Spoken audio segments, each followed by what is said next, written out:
আসসালামু আলাইকুম। আজকে আমরা একটা এফসি মেশিনের কানেকশন দেখাবো লাইভ। এর কারণ এর আগে আমি আপনাদেরকে একটা থার্মোস্ট্যাট কানেকশন দেখানোর চেষ্টা করছিলাম। তো থার্মোস্ট্যাট কানেকশন থেকে আপনারা হয়তো হাফ শিখতে পারছেন। আর আজকে যে বাকি একবার আমার মেইন যে কানেকশনটা মেশিনে ওইটা আমরা একটু লাইভ দেখাবো আজকে। তো এর আগে আমি কিছু বিষয় বলে নিই আর মেশিনটা দেখাই। মেশিনটা হলো এই যে এখানে আমার সেট।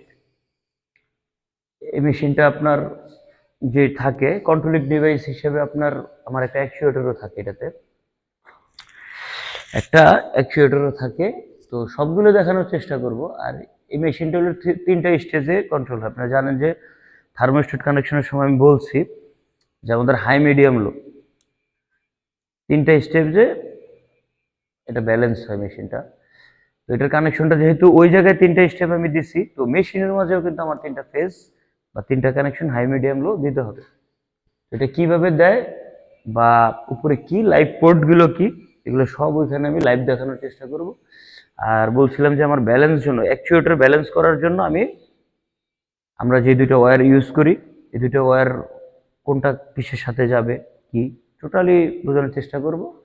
এই যে আমাদের ইলেকট্রিশিয়ান অলরেডি উপরে আছে, তো ওর কাছে পৌঁছায় দিচ্ছি।